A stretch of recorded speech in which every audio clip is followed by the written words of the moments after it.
की बिहारी लाल की जय। जय जय श्री राधे, जय जय श्री राधे श्याम। आज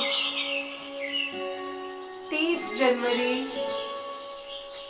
आदरणीय बापूजी की पुण्यतिथि भी है। पूरा शकुंतलम म्यूजिक हाउस आदरणीय श्री बापूजी को, महात्मा गांधी जी को विनम्र श्रद्धांजलि प्रस्तुत करते हैं। आज का दिन सोमवार है, 30 जनवरी है। आइए महादेव का दिन होते हुए, महादेव की जय जयकार करते हुए आपको एक छोटी सी कथा सुनाती हूँ। एक बार की बात है,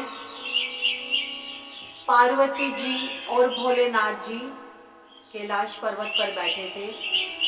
माता पार्वती ने कहा, भोलेनाथ, ये जो रावण है ये आपका बहुत बड़ा भक्त है, लेकिन ये जब भी कैलाश पर आता है ना, मैं बहुत असहज महसूस करती हूँ। अर्थात मुझे अच्छा नहीं लगता। उसकी समस्त कृतियां अर्थात उसके समस्त कार्य, ऐसे कार्य जो मुझे अच्छे नहीं लगते, गणों को परेशान करना, उसकी देखने की प्रवृत्ति, उसका बार बार कैलाश पर आना।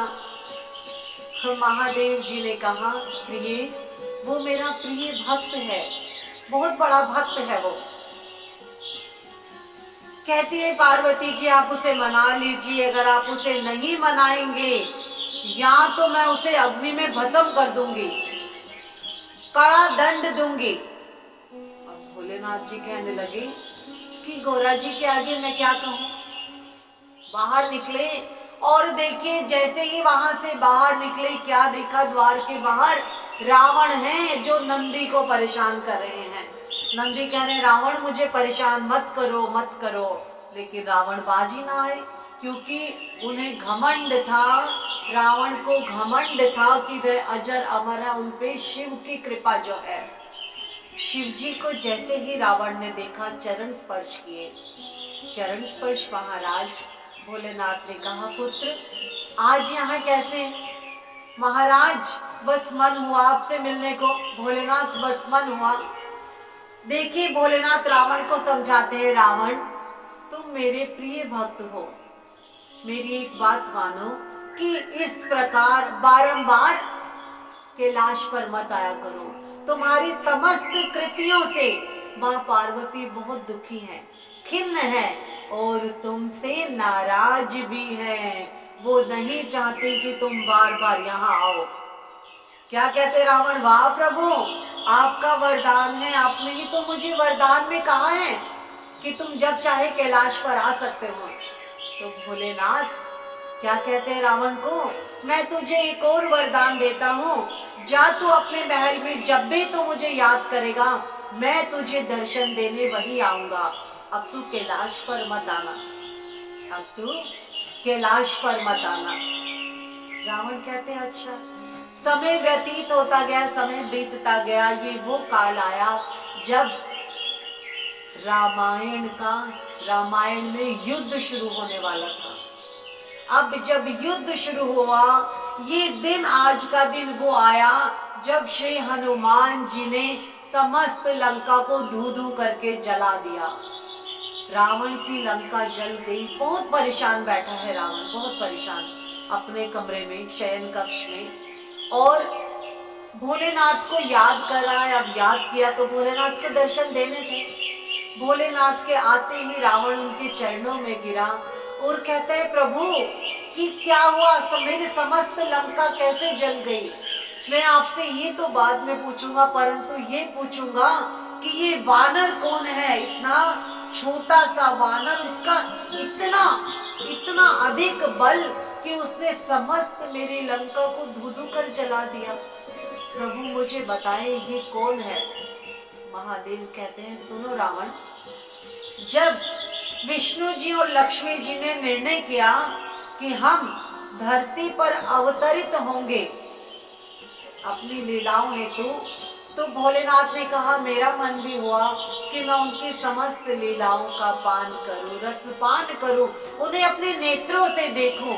तो मैंने निश्चय किया कि मैं भी श्री राम की लीलाओं के लिए धरती पर एक वानर के रूप में जन्म लूंगा। ये हनुमान जो है ये मेरा ही रुद्र अवतार है, रुद्र अवतार है हनुमान। तो कहते हैं प्रभु मैं आपका इतना बड़ा सेवक और आप हनुमान, आपका रूप होते हुए मेरी लंका क्यों जलाई? कहते हैं हनुमान पूरी बात तो सुनो। अब जब मैंने निश्चय किया कि मैं धरती पर श्री विष्णु जी की लीलाओं की रसपान करने के लिए जा रहा हूं, तो पार्वती ठान के बैठ गई कि प्रभु मैं भी चलूंगी। अब उसे कैसे लेके जाऊं, क्योंकि मुझे एक वानर का रूप लेना है।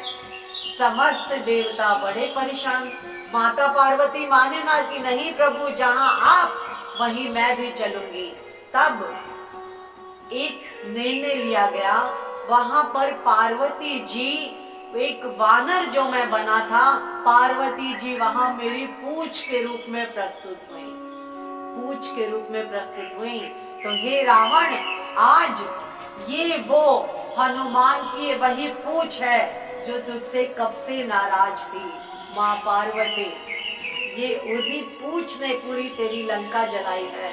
तो महाराज रावण उनके चरणों में गिर के आप मुझे बताएं कि मुझे क्या करना है। आप मेरे प्रभु हैं, मैं आपका दास हूँ। तो उस वक्त क्या कहा शिव जी महाराज ने कि रावण, तुम्हारे साथ तुम्हारी संपूर्ण राक्षस जाति के उद्धार का वक्त आ चुका है। मैं तुम्हें आज कहता हूँ युद्ध शुरू हो गया है। तुम अपने समस्त सेना के साथ मोक्ष को प्राप्त होगे।